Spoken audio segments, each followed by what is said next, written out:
Hello and welcome to Mask of the Betrayer, and this will be part 1. I indicated some time ago that I was going to put my original series of Mask of the Betrayer on hold until I could effectively cancel it because I wanted to redo it. The reason for that was I initially completed the original campaign with a favorite soul. I character I found enjoyable, but I also found it incredibly frustrating having to buff 6 or 7 buffs before every combat. And due to that, I started off Mask of the Betrayer, which is the natural expansion to the original campaign, using a monk. But I had been using a monk before, so shortly into the series, I replaced the monk with a ranger, and I wasn't happy with that either, so I thought, you know what, this is going nowhere. So I intended to restart the series, which I'm hereby doing.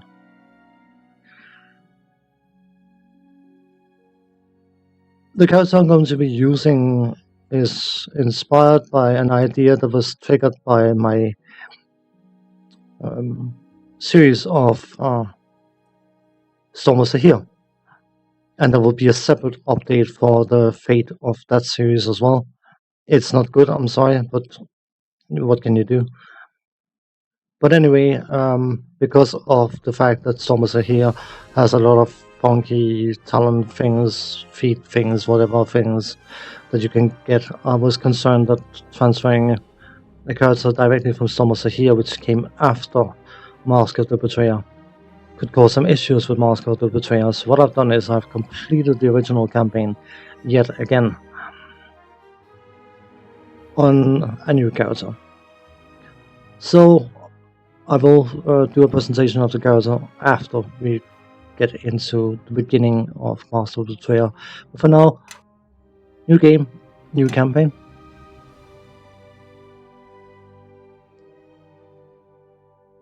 Ashimic parents would scare their children into obedience with tales of the Spirit Eater, a vile beast that could utterly devour souls.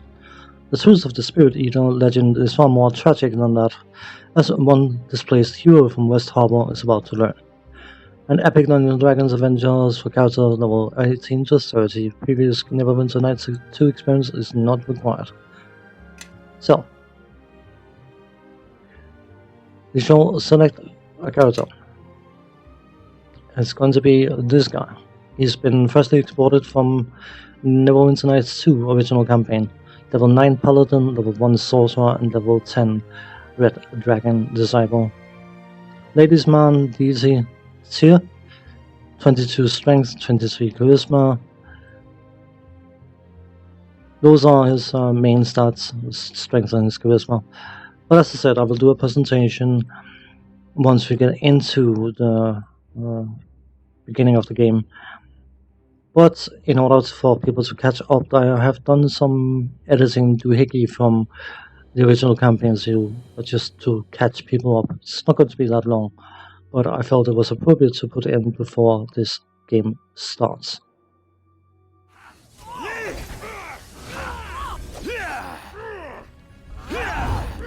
Forgive me.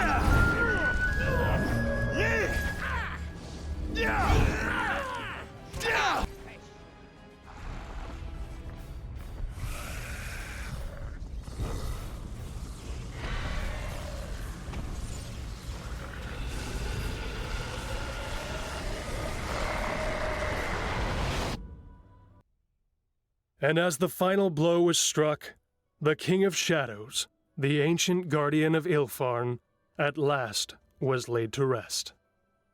But in his death throes, the power of Ilfarn was released, sending echoing blasts through the Fortress of Shadows. The walls were torn asunder, the stones crashing down upon the valiant heroes and their knight captain. They fled through the twisting corridors of darkness, but to no avail. The stones themselves crashed down around them, sealing them within the fortress. Of the knight captain and the fortress of the enemy, there was nothing else left to mark their passing. And to this day, where they have gone is unknown.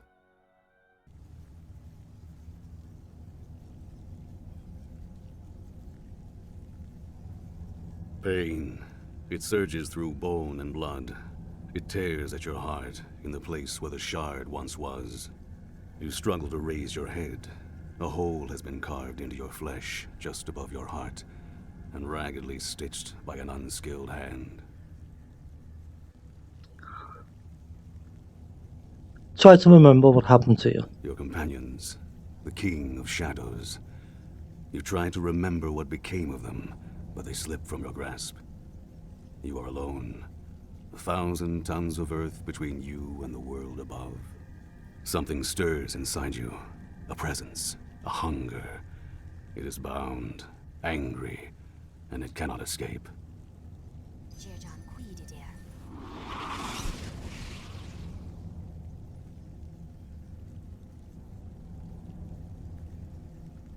I'm here. Lie still. Who are you? My name is Sophia. The binding spell is wearing off. Your arms and legs will be stiff, but you'll be able to walk. I know you have questions, but we must leave, now, before the spirits wake. My questions are more important. Law, those tattoos on your red robes, they mark you for a red wizard of Thay. I'm that and more, but I'm no threat. Not to you, at least. Disregard whatever rumors you have heard regarding the Red Wizards.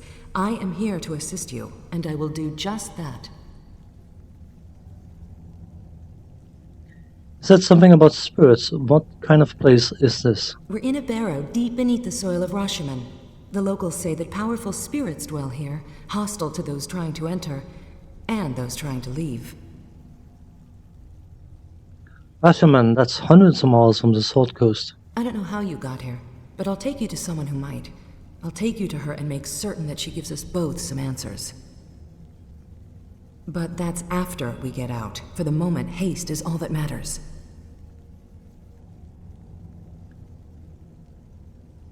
Who did this to me? Who took the shot?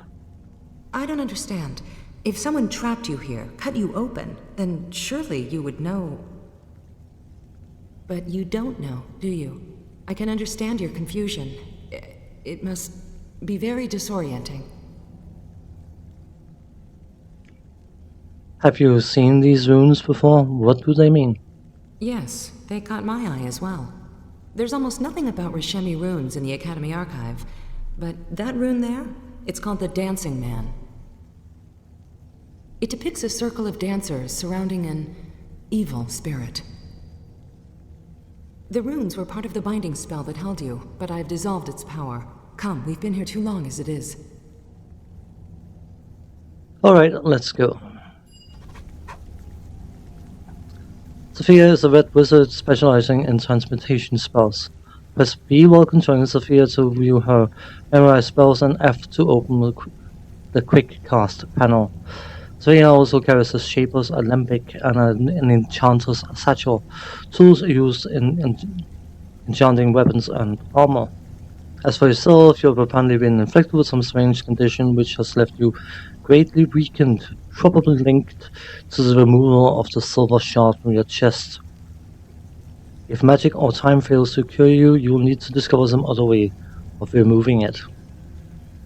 Cool. So before we go any further, let's have a look at our character here.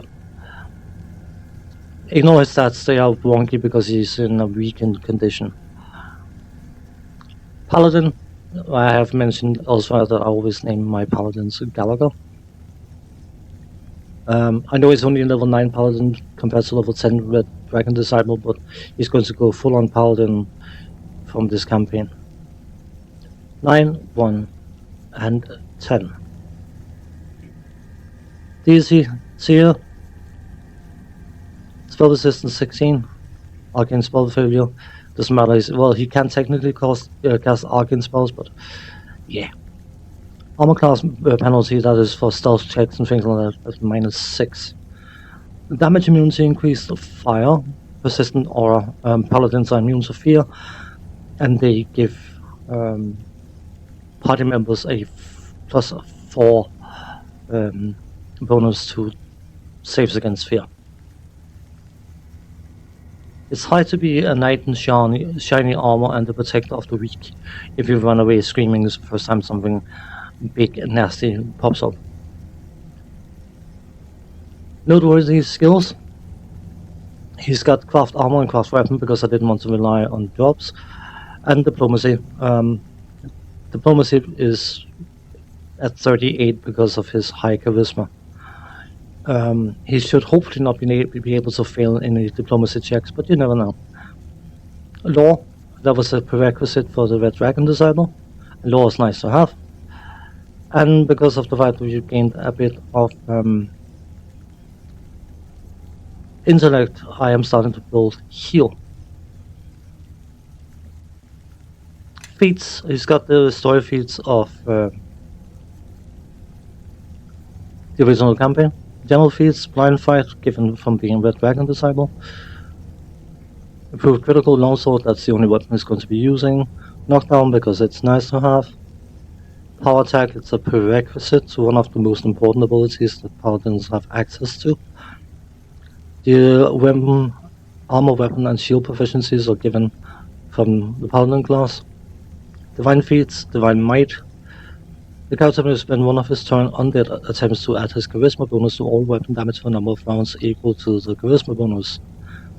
That and divine shield. The character may spend one of his turn undead attempts to add his charisma bonus to his armor class for a number of rounds equal to the charisma bonus. You want to stack charisma as a paladin because it the ones that benefits you the most. It gives you diplomacy bonus checks, obviously, but also adds to your resistances because paladins add their charisma modifier to their saving throws. And of course, divine might and divine shield is directly powered by charisma. So these are, I would say, mainstay abilities of the paladin. Racial abilities are dark vision. This feat grants the ability to see in the dark, granted from Red Dragon Disciple. Because we are level 10 Red Dragon Disciple, we are technically a half dragon. Immunity to sleep, also from the Red Dragon Disciple. Quick to master, and skill comes from being human. Racial spell, see invisibility. It can be cast once per day, cast level equal to character level. So we would cast it as level 20, because we're level 20, whereas normal paladin spells only counts for half the level, so an 18 level paladin casts spells which are considered to be cast by a level 9 caster. Whatever thingamajig. Or courage, I just mentioned that. Divine Grace, paladins add the charisma bonus to all saving throws. Divine Health, paladin is immune to disease, even, sorry. Dragon abilities, this is what you want a Red Dragon Disciple for. As the Dragon Disciple gains levels in the Prestige class, his ability scores increase by the following variable. +2 to Strength at level 2, +2 to Strength at level 4, +2 to Constitution level 6, +2 to Intellect at level 8, +4 to Strength, +2 to Charisma at level 10. These stack. You are given +8 to Strength. And that is the reason why melee classes would want the Red Dragon Disciple. Dragon's Breath. A third level Red Dragon Disciple gains the ability to breathe a cone of fire that deals 2 to 10 points of damage to all creatures within the area, blah blah blah. It goes up to 60-10. But it is relatively easy for enemies to make that saving throw against it. It's a nice little thing, it's a novelty more so than anything. You are a half dragon, of course you can breathe fire. Immunity to fire. Immunity to fire. We cannot take any damage from fire, which is basically icing on the cake. But then if you want the cherry on top of the icing, then you take the next feat into consideration. This feat grants immunity to paralysis. Well, we hope it does because I had incidents in the original campaign where this character, after having reached level 10 with a Dragon Disciple, actually got paralyzed. Which I felt was a bit unpleasant because much as I like Neverwinter Nights 2 as a game, it has some incredibly dicey scripting bugs. You can have NPCs not spawning, you can have quest critical NPCs dying, disappearing, all sorts of things. And when you have to use a cheat console just to be able to progress a quest, because the game for some bizarre reason swallows an NPC or something else, having the immunity to paralysis until being paralyzed is a bit of a warning sign. But let's hope it holds up. Natural armor increase. Dragon Disciple becomes more draconic in appearance. His skin develops tiny iridescent scales, nearly invisible. This provides an increasing armor class bonuses to his base armor class. +4 at 10th level, because its base armor class stacks with everything.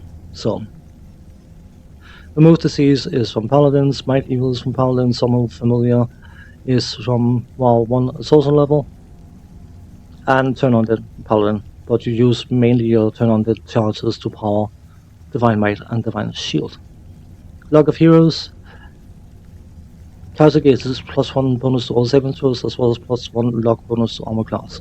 Can only be taken at level 1, and humans, of course, because they get the extra feat, they can afford to take this.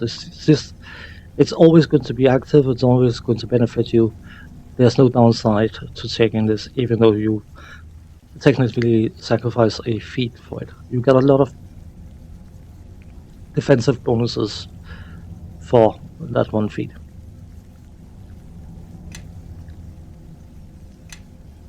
In the transfer between the two games, we lose everything in our inventory and our main hand weapon, because of course you're expected to have or be using the silver sword that you gather in the first game, but I used the Holy Avenger instead because it's a much better weapon.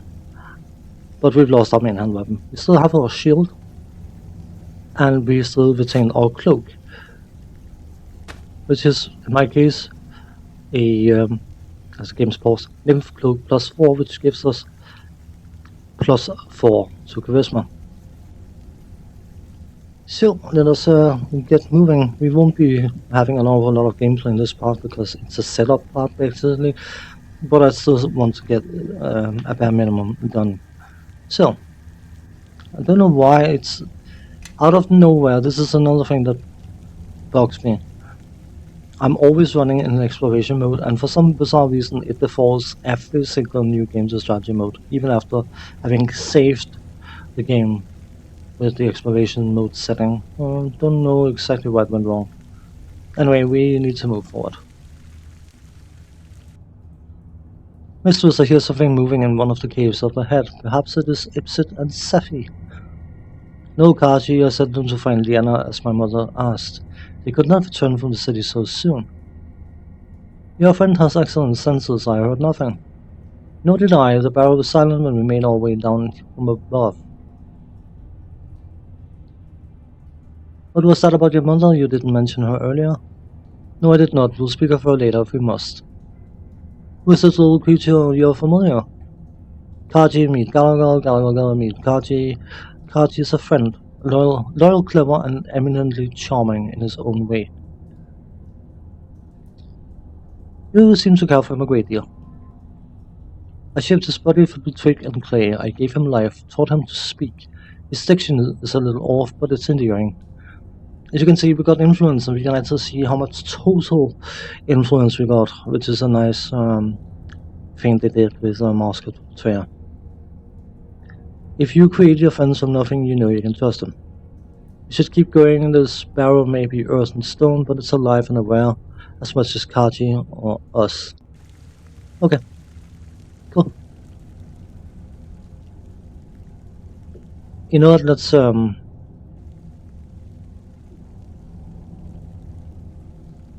speak to... Are we going to be down here much longer? This cavern really creeps me out. I don't like it here much either. At least we're out of the academy where me and Mistress live. The golems there don't like me, since I keep taking the stuff they're supposed to guard. Didn't anyone teach you that stealing is wrong?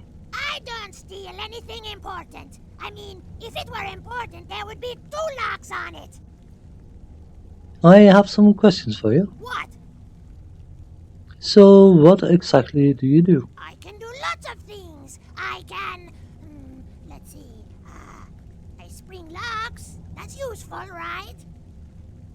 That could be useful. He's certainly rough around the edges, but I think he's rather useful to have around.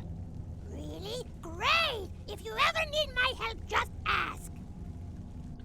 Can you say something for me? Of course! Mistress teaches me words all the time, like homunculi. Say chocolate. Chocolate! Say eldritch. Elderich! Say explosion. Explosion! Try saying thaumaturgy. Ratum. Kaji will ponder that word all day long unless I stop him. Kaji, let's go. We'll do words later. Thimergy. Thimble. Yes, mistress. Why do I feel that the game developers didn't want us to know exactly how it's supposed to be pronounced? Because there's different pronunciations of it. Thaumaturgy, I think, is the correct or most considered to be the most correct pronunciation of it, which took me ages to learn, by the way. I promised a bit of action, but you know what? I'm going to leave this as a part 1. And when we come back, we are going to explore this barrow that we are finding ourselves in. It might be a bit boring, but I wanted to have this part as a setup, character introduction kind of part thing. So, as for now, thanks for watching, take care, and see you next time. Bye bye for now.